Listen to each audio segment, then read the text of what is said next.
They say laughter is medicine, a light in the dark, a comfort in chaos.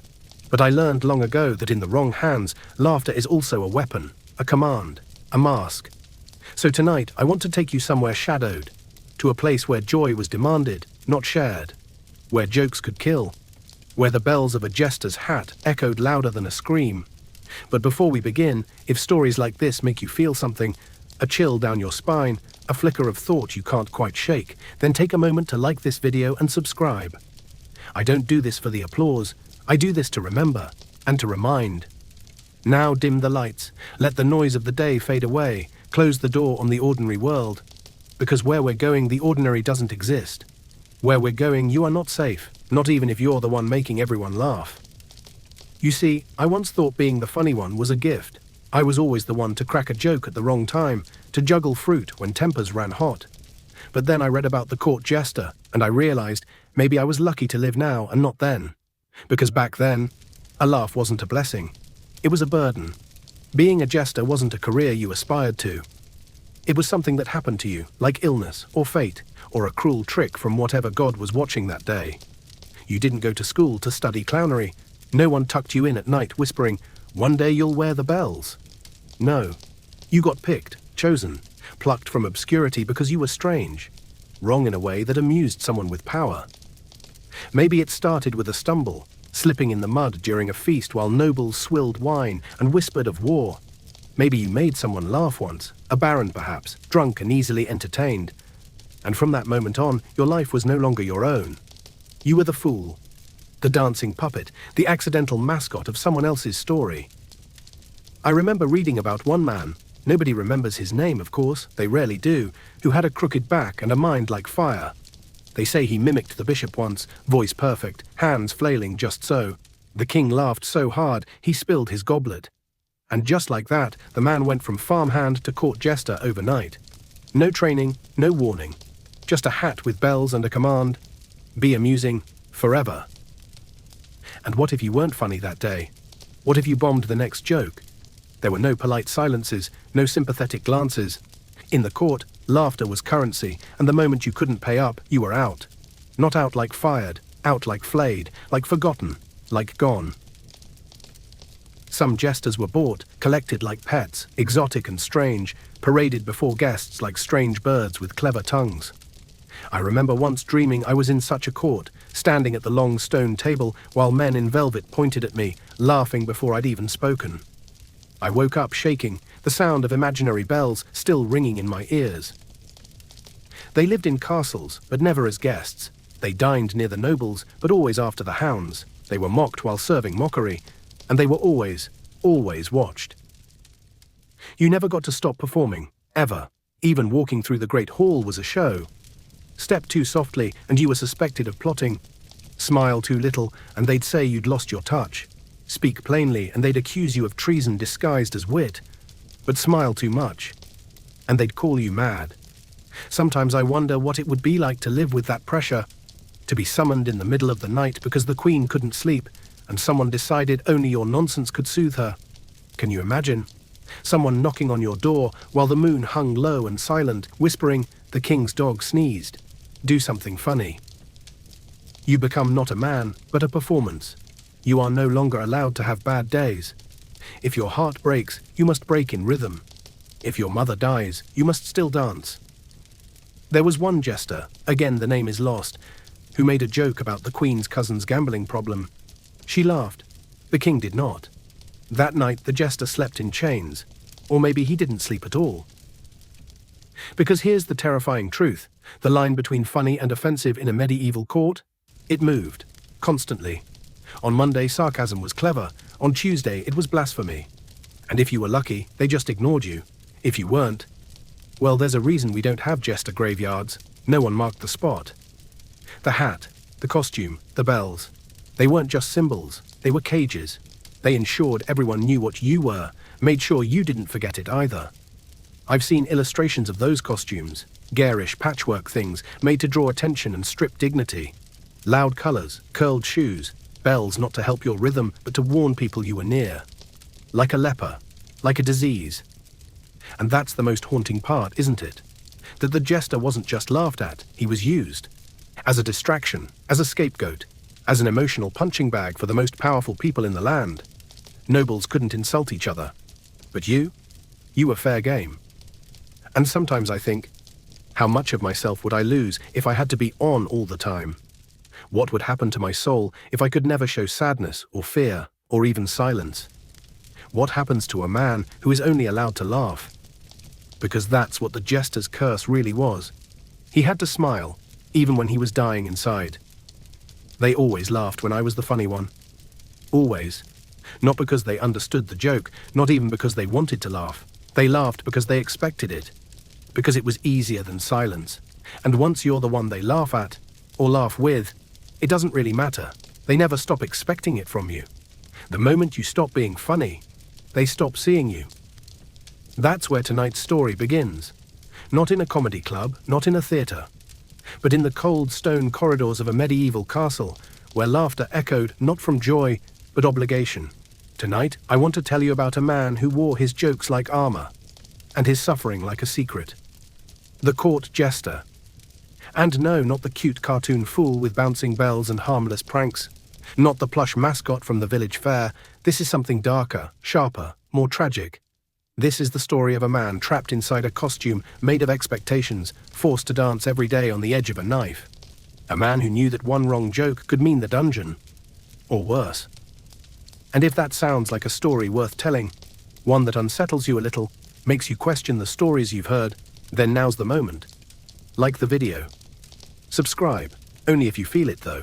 This isn't a show for everyone. This is for the ones who listen in the dark, who feel things no one else sees.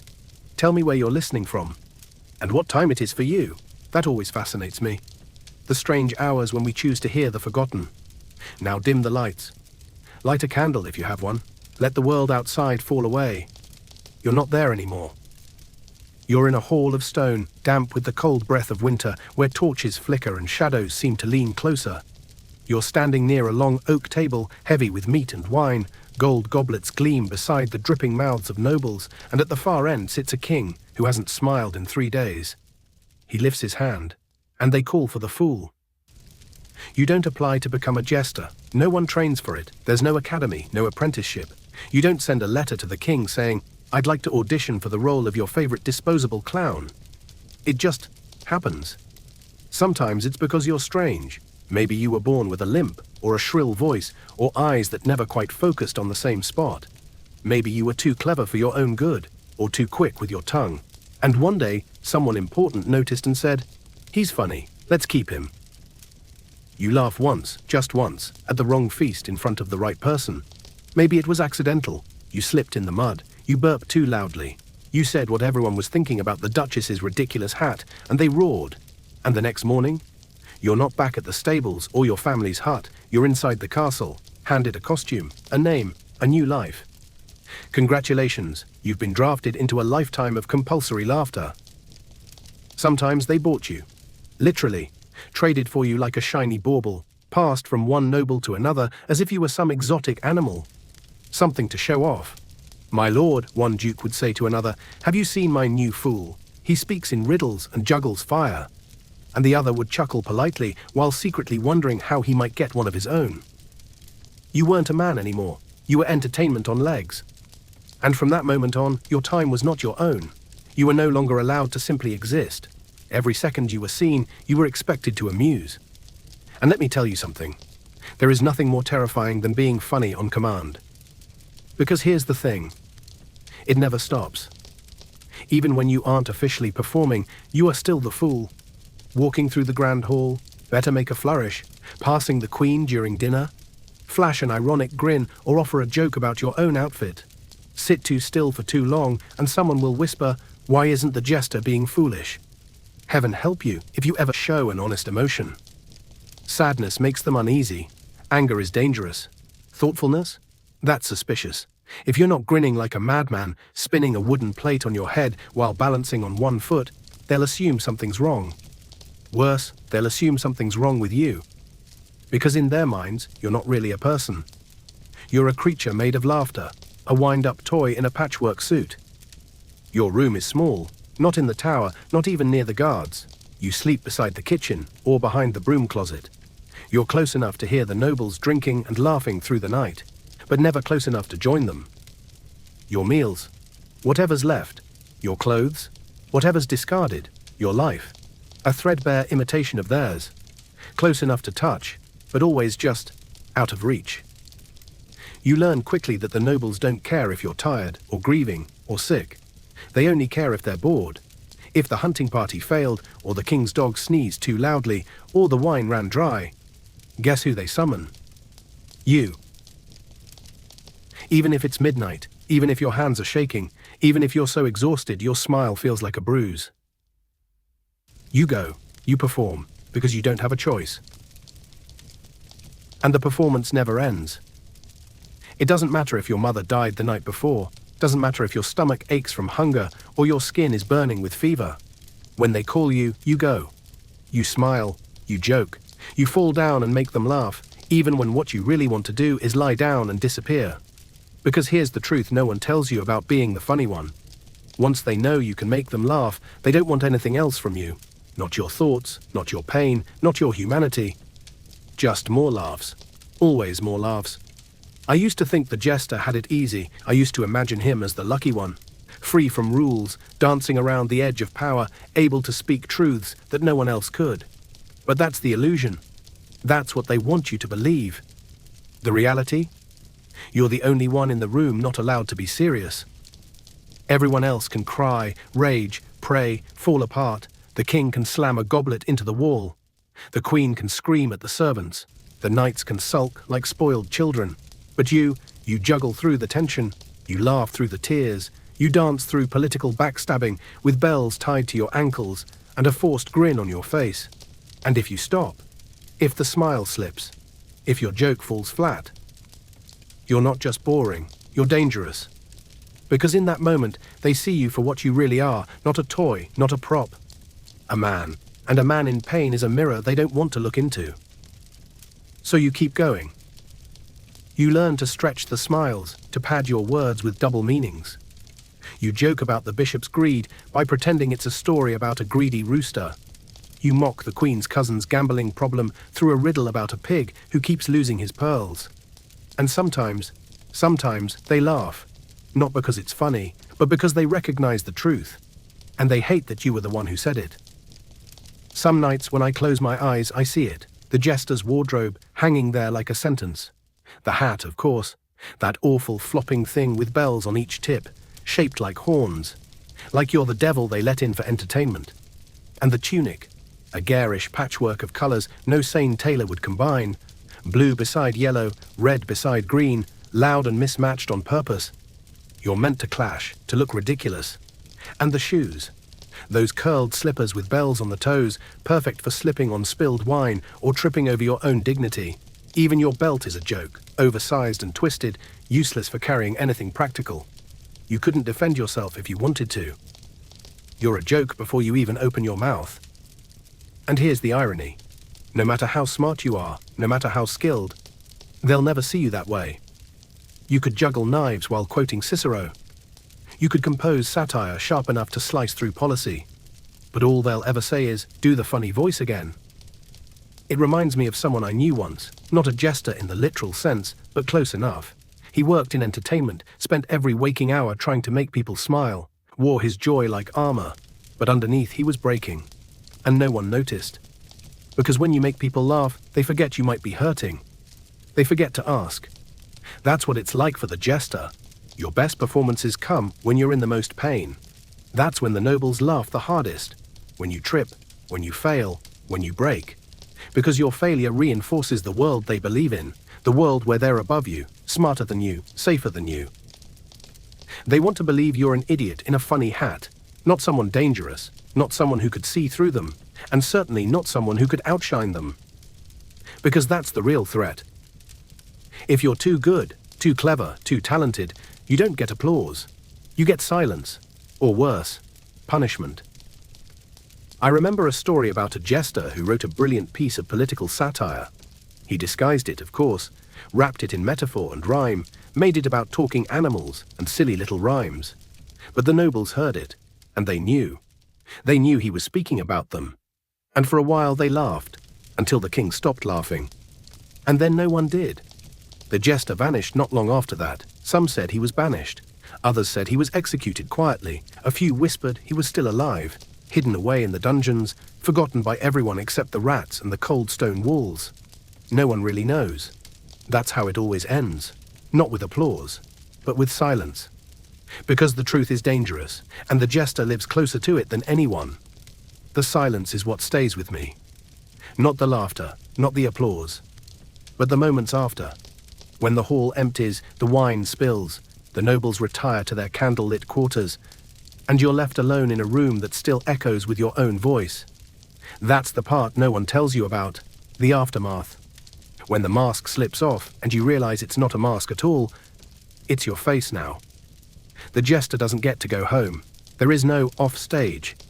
You sleep in a converted storage room, just far enough from the banquet halls that no one can hear you cry, just close enough that you still hear them laugh.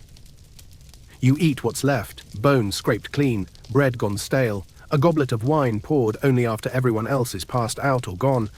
You sit on the stone floor, hat beside you, fingers aching from playing lute or throwing knives or crawling on your hands and knees just to make a room full of drunk aristocrats chuckle. And then, maybe, you sleep, if your thoughts don't keep you awake, if the echo of your own laughter doesn't sound too much like a scream. But even then you dream, not of escape. Escape is a fairy tale. No, you dream of forgetting, of unbecoming, of turning into the very thing they believe you are. A fool, an object, an empty laugh with no voice behind it. Because if you let yourself feel, if you dare to remember who you used to be before they gave you the hat, it hurts too much. I remember a time, years ago, I was at a gathering. Not a medieval court, just a party, a celebration. Everyone was drinking, laughing, buzzing with excitement, and I told a joke, one of those effortless ones that just lands. Everyone laughed, hard, louder than I expected, and for a moment I felt powerful, like I'd caught lightning in a jar. But then I saw her. A woman in the corner, face pale, eyes red. She wasn't laughing, she was grieving. I hadn't known. I didn't mean to laugh over her silence, but it was too late. The crowd had decided. The moment belonged to the joke, not to her. And that's when I realized. The jester doesn't just distract, he erases. He makes pain invisible. And when the nobles are hurting, when the king's hunting party fails, or a treaty collapses, or someone dies, they don't turn inward. They don't grieve. They summon you. You're their balm, their spell, their emotional hostage. They give you the unbearable weight of their disappointment, and you're supposed to spin it into gold. Be funny, even now. Especially now. The king lost his temper? Be funny. The wine soured in the cask? Be funny. The queen heard a rumor and thinks it's true. Be funny before someone gets hurt. And if you're not, you become the thing they blame. There's no department of complaints, no place to file grievances. If your joke falls flat, they throw scraps at your head. Chicken bones, wilted fruit, broken goblets, and sometimes, if your timing is especially poor, something sharper. You don't just risk humiliation, you risk execution. In a medieval court, wit is both a shield and a sword. But you're the only one not allowed to use it properly. You must strike gently, never too hard, never too deep. Mock the king, only if he's in a good mood. Joke about the bishop, only if no one thinks you're calling him corrupt. Laugh at the queen's cousin's new wig, sure, unless he's sitting beside her, drunk and armed. Because the line between satire and treason, it moves, daily, hourly, by the moment. On Monday, you're hilarious. On Tuesday, you're dangerous. On Wednesday, you're gone. That's why the cleverest jesters learned to speak in code. They wrapped their truths in riddles, animal metaphors, nonsense rhymes. The rooster with too many coins crowed too loud this morning. Is it about the bishop, the treasurer, the baron's wife? Who knows? That's the gamble. Because if they figure it out and don't like it, you're not just banished, you're erased. Your name disappears from the records. Your belongings are burned. Your hat is handed to the next lucky soul, the next crooked-backed boy with a quick tongue and sad eyes. And the show goes on. Always. Sometimes I wonder, did they even remember their real names? The jesters, I mean. The men who became fool, patch, laugher, or worse, nothing at all. Just that one, with the bells and the jingle and the clever mouth. Did they still whisper their true names into their hands before sleep, as if to remind themselves they were once someone?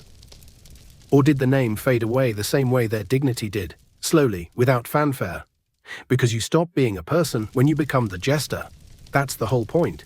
You live in the palace, yes, but not like the others. You're part of the furniture, a living decoration, a walking contradiction. You're seen by everyone, but never acknowledged as equal. You are there to absorb the weight of the room's discomfort, to catch it in your hands and throw it back as laughter. They throw scraps of attention at you. Never respect, never kindness. You are touched only when someone wants to hear you jingle, spoken to only when there's silence that needs to be broken, remembered only when you fail to amuse. The court's emotional mop. The more you give, the more they demand. Tell one clever joke, great. Now do 12 more. Compose a witty poem, wonderful. But they heard it yesterday. Be original, again, and again, and again. Be new, fool, be better, be endless. And if you slip, if you pause for too long, has the fool gone quiet? Is he unwell? Shall we find a new one? I remember reading about one jester, a favorite of the queen. He was sharp, razor-tongued, made her laugh until tears ran down her powdered cheeks. He once compared the royal physician to a sick pig and got away with it. But one night he hesitated. The room was tense, some political scandal, something about a failed alliance. And he just paused, for a breath, a single beat too long. The queen didn't laugh. The king frowned. By morning the jester was gone. No trial, no farewell. Just silence. And in his place a new man stood, younger, less clever, louder, the kind who didn't ask questions.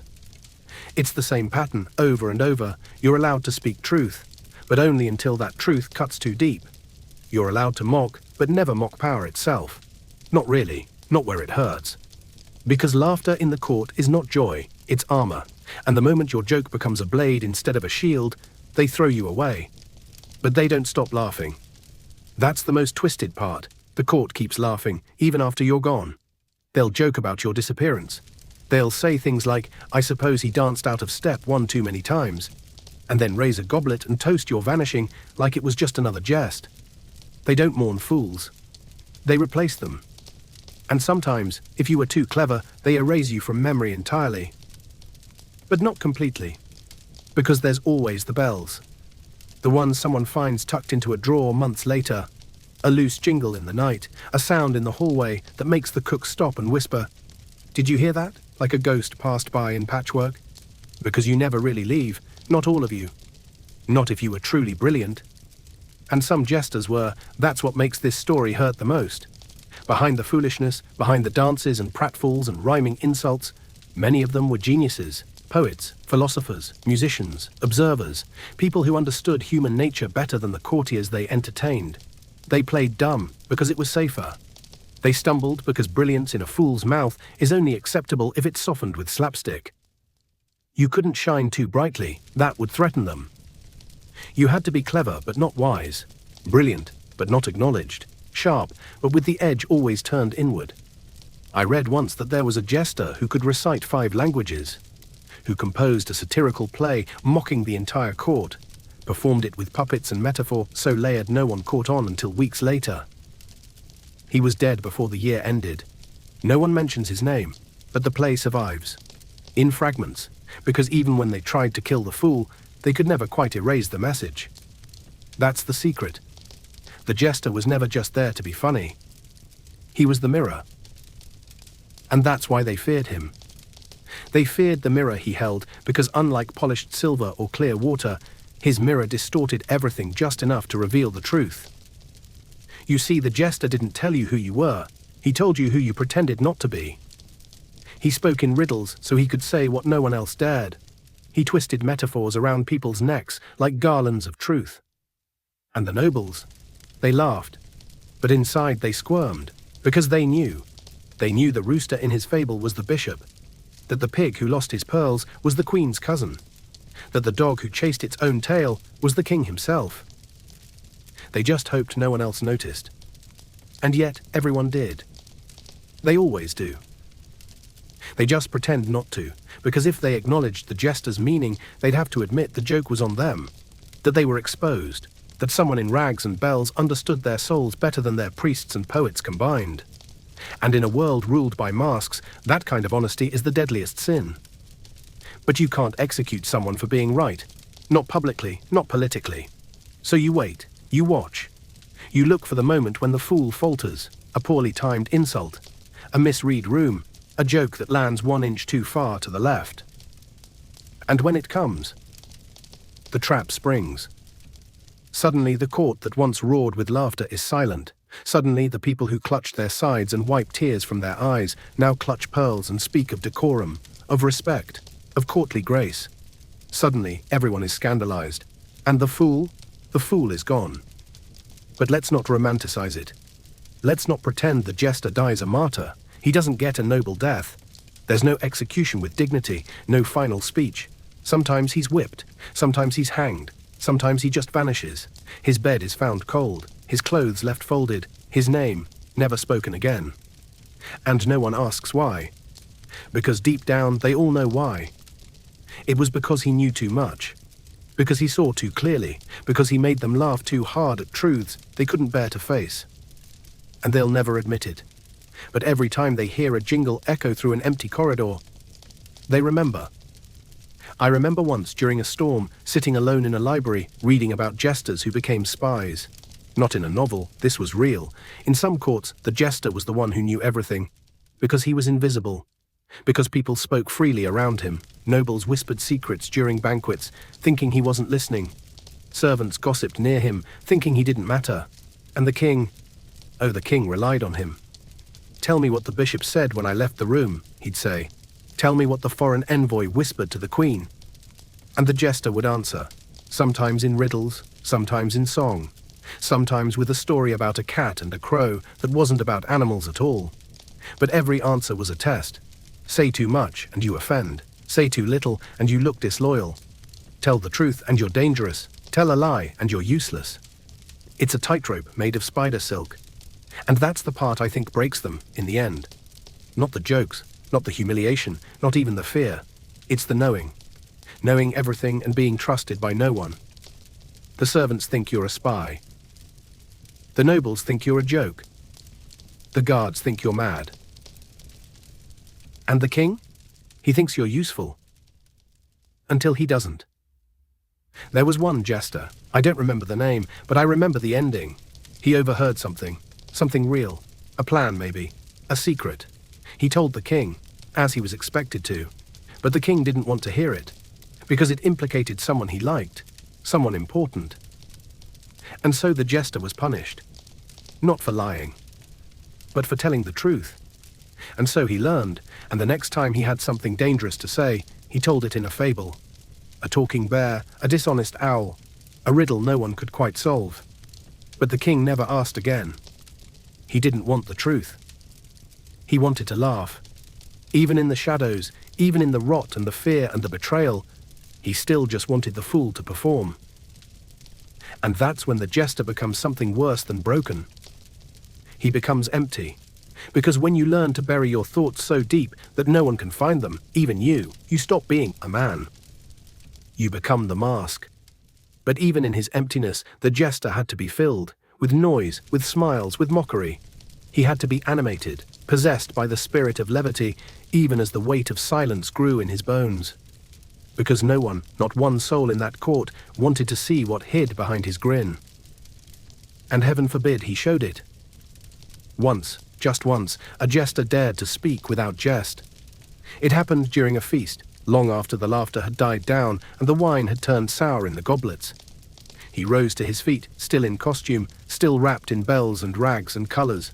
But his voice was calm, clear, too real. He spoke of sorrow, of a life spent alone, of the emptiness that lingers after everyone has gone to bed full and you go to sleep hungry, even if it's not food you're hungry for. And do you know what happened? No one clapped, no one wept, no one reached for him. They whispered, they called him broken. They said, perhaps he's gone mad, perhaps it's time we found another. He wasn't celebrated for his honesty, he was punished for stepping outside the boundary they'd drawn for him. A jester is allowed to be cruel, allowed to be vulgar, allowed to humiliate, but never honest, because honesty demands they look in the mirror, and they didn't hire him for that. They hired him to make the mirror laugh. And so, after that night, he was different. Not just in their eyes, but in his own. Because something changes inside you when the world punishes you for being real. You stop trying. You hide deeper. You learn to make jokes faster than your thoughts. You become reflex instead of reflection. You become safe. And that safety is a slow poison. You can still perform, still twirl and dance and fall with style.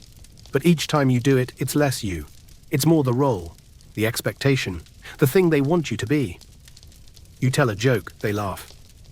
You tell another, they laugh again.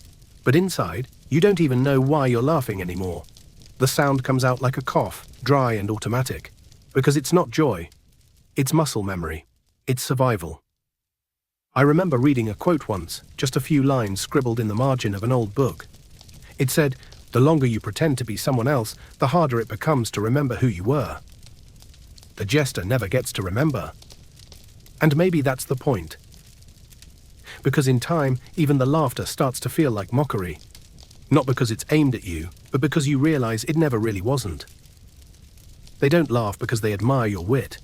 They laugh because they need someone to be lower than them. Someone to joke about, someone to insult, someone to dress in patchwork and parade through halls like a toy they forgot to put away. They laugh to feel tall. And so you shrink.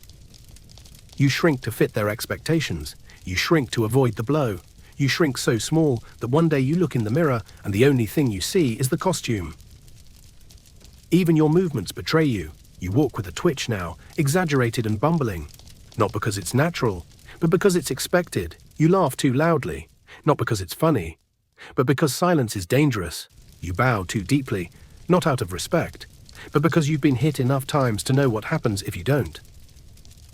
And when you sit alone, when the bells stop ringing and the torches die out, you start to wonder, was I ever real at all?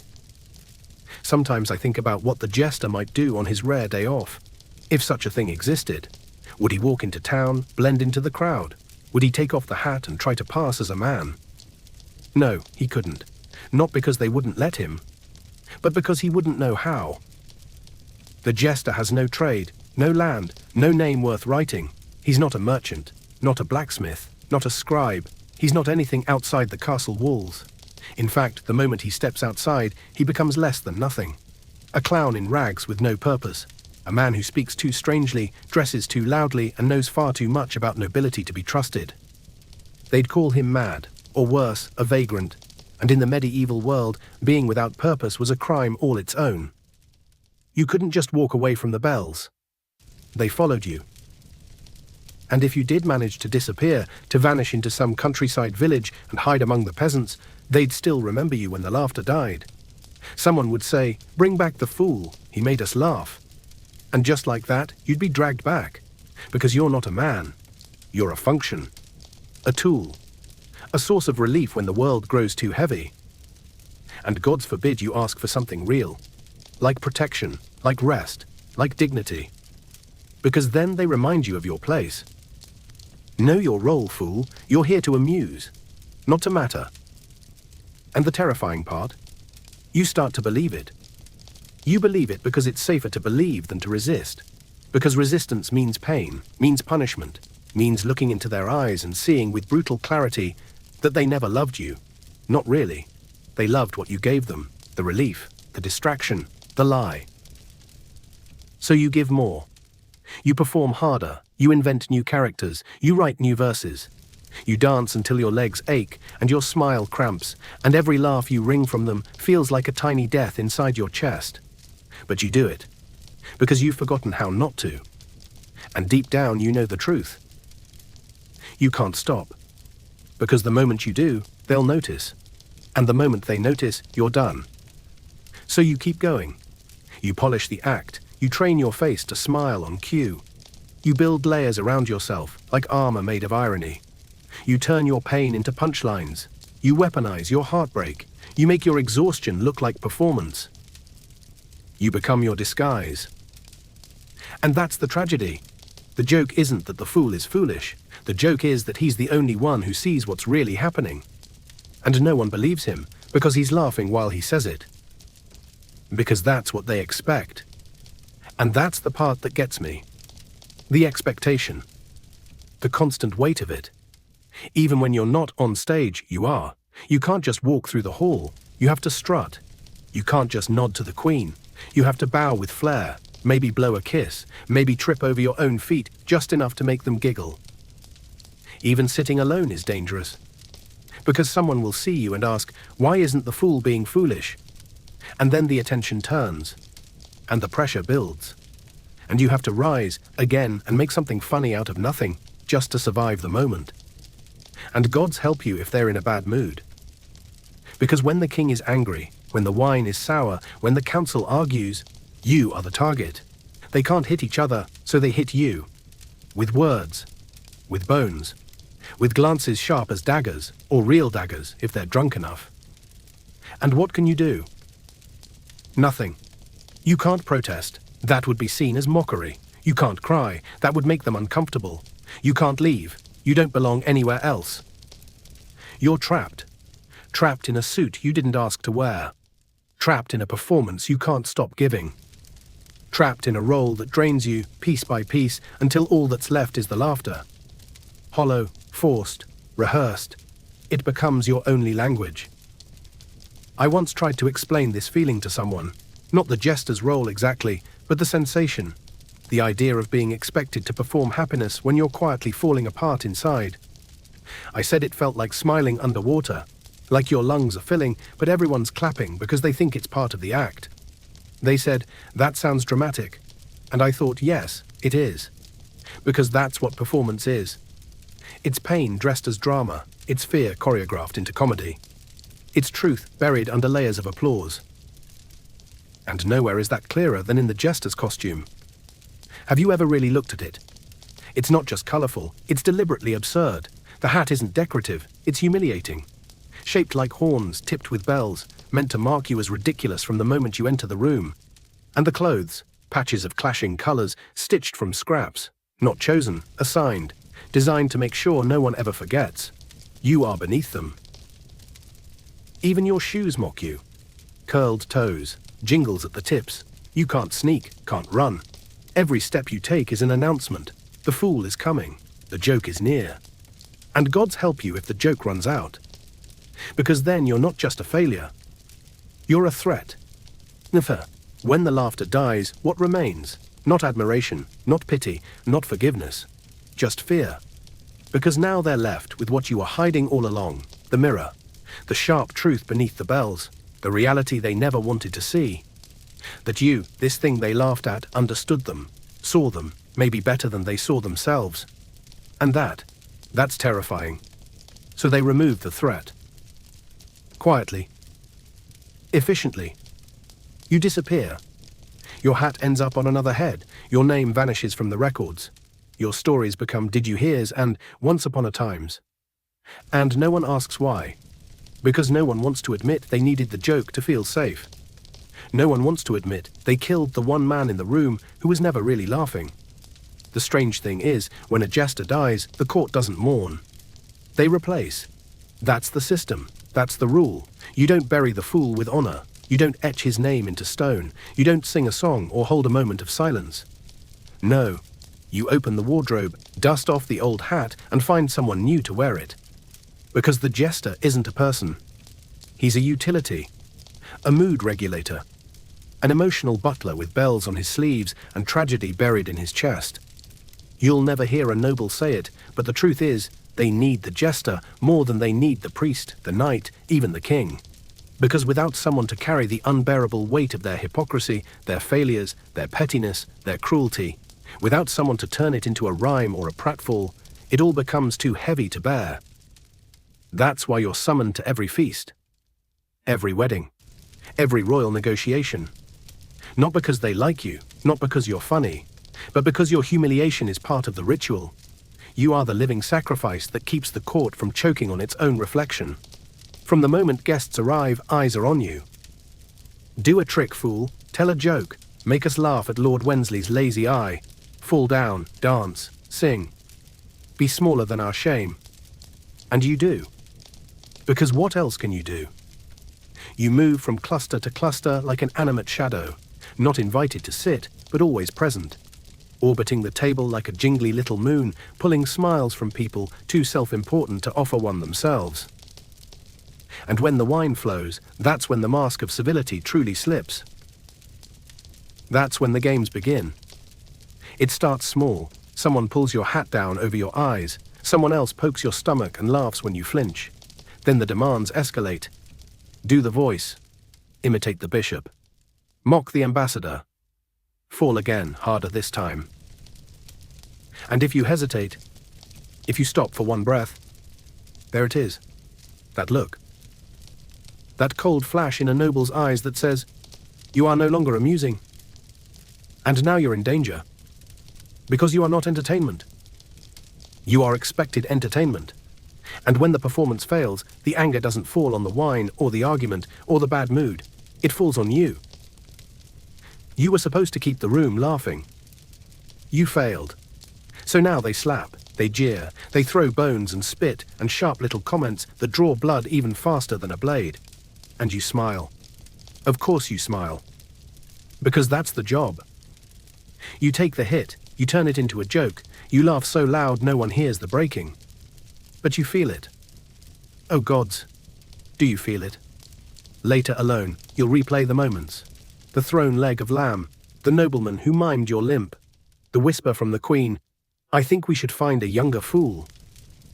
And you'll wonder, how much longer? How many more feasts before they finally say you've lost your spark? How many more bruises before you're too slow to dodge the next goblet? Because the court loves youth, loves novelty, loves shine. And you? You're all worn corners now. Worn jokes, worn bones, worn out. That's what no one tells you. Jesters age too. And there's no retirement. You don't grow old in a cottage somewhere with a pension and a quiet view of the hills. You age in place, right there in the corner of the hall, slowly breaking while pretending you're not. Your back bends, your smile tightens, your jokes fall flat, your hands tremble when you juggle. And the court pretends not to notice. Until one day they do. And then it's over. Some fools are retired with dignity, which in court terms usually means dismissed, forgotten, buried in an unmarked grave if they're lucky. Others are replaced mid-joke, still in costume, still smiling. But they all vanish the same way.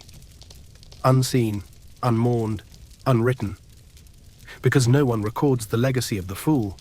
No one weaves his name into the tapestry. No one tells his story to the children gathered by the hearth. Even his death is a joke. Did you hear? The fool finally tripped too hard. Ha! But sometimes the servants remember, quietly, in passing. Remember that one with the sad eyes? They'll ask, not daring to speak the name.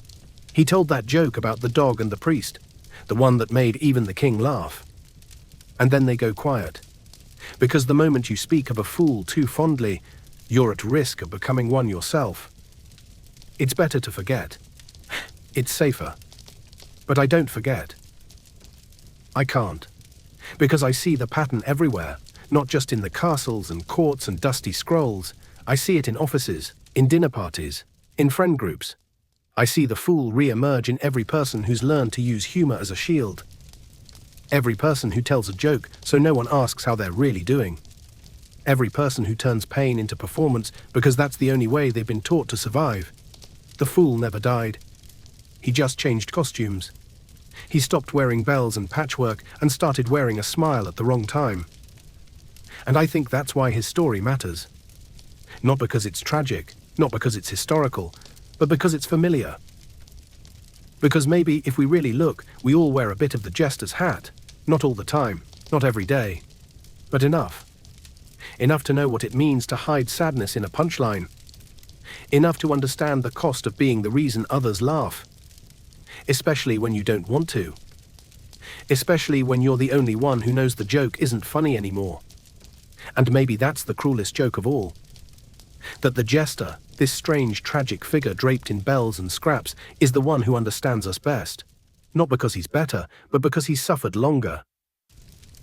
He's lived in the liminal space between mockery and meaning, between being seen and being dismissed, between being the most watched man in the room and the most forgotten. I think about what it must have felt like, his final moments. Not just the end of his act, but the end of himself. Whether he died in exile, penniless and toothless, mumbling half-remembered verses to no one, or executed in secret, tossed into an unmarked grave behind the kennels, or worse, left alive but silenced, replaced, ignored, a ghost walking the palace halls, bells jingling with no audience left to laugh. No eulogy, no gravestone, no record in the annals. Just gone. And yet his presence never truly leaves the court. Because long after his body is cold, his legacy lingers like perfume after the feast. Like a joke whose punchline still twists in your gut hours later. Like the echo of laughter that doesn't feel quite right. Because deep down everyone remembers. Not the man, no, but the feeling he left behind. The relief of laughter, the safety of scapegoating, the comfort of knowing there's someone lower than you. And that's why, even centuries later, even now, the archetype of the fool survives. We see him in comedians, cracking jokes about the brokenness of the world because no one else will. We see her in waiters who joke through exhaustion because if they stop smiling, someone might complain. We see it in the friend who's always fine, always joking, always the funny one, until they're not. We inherit the jester's grin, but we forget his grief. And that's why his story still matters. Not because we owe him pity, but because we owe him recognition. He was never just a performer. He was a pressure valve in a powder keg of power, a truth speaker in disguise, a man who could never stop smiling without risking his life. And that's what makes the final image so unbearable. Because when he died, when the last jester's eyes closed and the court fell silent for a heartbeat, someone somewhere picked up the hat. Someone somewhere was pointed at and told, "He's funny, let's keep him." And the cycle began again. The show never ends. The costume never truly comes off. And the court never stops needing someone to laugh at. But maybe, just maybe, if we remember what the jester endured, if we hear the truth behind the laughter, we can finally start seeing the people beneath the bells. We can start asking the ones who always make us laugh, "Are you okay?" We can start noticing when the jokes sound like cries. We can stop confusing humor with healing. Because sometimes the one who's smiling the hardest is the one who needs the kindness the most. So when I tell you the story of the jester, I'm not telling you a medieval tale about hats and castles and jest books. I'm telling you our story. The story of what happens when a person becomes a role. When honesty becomes dangerous. When laughter becomes the only shield between you and oblivion. The story of a soul disguised as a joke. Until he couldn't laugh anymore. So the next time you see someone juggling through the pain, someone dancing on one foot with a smile too wide, look a little closer. Listen. Behind the jingle, behind the laughter, behind the twirl, you might hear the truth. Soft. Tired. Human. And if you hear it, don't laugh. Listen. And remember, because every fool, no matter how clever, no matter how broken, no matter how forgotten, was once someone with a name. There's something I didn't tell you. Something I've been holding in the corners of this story, behind the shadows of the court and the mask of the fool. It's what happens after the jester is gone. Not just what happens to him, but what happens to the court. Because when the jester disappears, something shifts, something silent, but unmistakable. The tension returns. The edges grow sharp again. Conversations stiffen, jokes feel colder, arguments linger longer than they used to. Because whether the nobles knew it or not, the jester wasn't just their entertainment. He was their release valve, their scapegoat, the one who absorbed their mistakes and turned them into comedy. And without him, they feel the weight of themselves. That's the true legacy of the jester, not just the role he played while alive, but the hole he leaves when he's gone. The silence, the void, and sometimes in that silence, a memory sneaks in. A line from a rhyme, a gesture, a look, the ghost of a joke that cut a little too deep. It stings. And so, instinctively, they fill the silence. They find a new one. The search begins quietly, among the servants, the stable hands, the scullery boys, Anyone with a limp or a lisp or an eye for mischief. Anyone strange enough to stand out, but clever enough to survive. They're watched, tested, laughed at, then laughed with. And one day someone says it. He's funny, let's keep him. And the cycle starts again. The bells are past, the hat is dusted off, the name forgotten. The fool is reborn. And I think that's why this story has survived for so long, not just in history books, but in our bones, because we keep reenacting it. We keep making someone the jester. At school, at work, in families, in friend groups. We find the one who makes us laugh, the one who's quickest with a joke, most comfortable being the center of attention, and we place the weight there. We laugh harder when they're around. We forget to ask if they're okay. We don't notice when the smile gets tired, because we want them to keep dancing. We need them to keep dancing. It's not cruelty. It's comfort, but it's just as deadly. Because the moment that person falters, the moment they stop being funny, we feel betrayed. Why aren't they laughing? Why aren't they performing? Why are they so quiet? And we start to pull away, slowly, subtly, like nobles at a feast, setting down goblets and turning their eyes elsewhere. And the fool knows. He always knows. Because once you're cast in that role, you never stop watching the room. You live by its temperature. You breathe its silence. You know when the mood shifts, because it shifts around you. And so when the smiles stop, the fool doesn't plead. He just bows and exits. That's why the world forgets him so easily. Because he leaves before they ask. He makes his absence painless. He vanishes like smoke, because that's the only way to stay whole. But sometimes someone remembers. Someone who wasn't laughing just to laugh. Someone who saw what was underneath. Someone who noticed the moments between the jokes, the way the eyes dropped after a punchline, the way the hands trembled between juggling pins. Someone who listened. And maybe that's the only justice the fool ever gets. Not a statue. Not a song. But a whisper. I remember him. He was more than they said. And that's why I tell this story. That's why I spend hours with the ghosts of jesters and fools and clowns with aching smiles. Because I remember. And maybe if you're still here, if you've listened this long, you do too. Maybe you were the jester once. Maybe you still are. Maybe the room expects you to juggle your trauma and turn your tears into punchlines and never stop spinning plates long enough for anyone to see you shake. If that's you, then this story is your mirror. This is your permission to set it down, to take off the bells, to speak without laughing, to say I'm not okay, and let the silence sit for once. Because maybe the ones who really care won't need a joke to hear the truth. And if you're not the jester, but you know one, you know what to do. Don't wait for the punchline to fail. Ask now, before they vanish, because once the fool disappears, it's too late. The court forgets. But we don't have to. And maybe this is how it ends. Not with applause, not with a final joke, but with acknowledgement. With someone somewhere finally saying, that was never just comedy, that was survival. That was someone holding a broken world together with nothing but a rhyme and a smile. That's the legacy we forget, not just of the medieval fool, but of every person who's worn that mask since. The ones who carried our grief in their jokes, who held back their own tears so we could feel lighter for a little while. They weren't entertainers. They were lifelines. And maybe that's why, centuries later, we still tell their stories.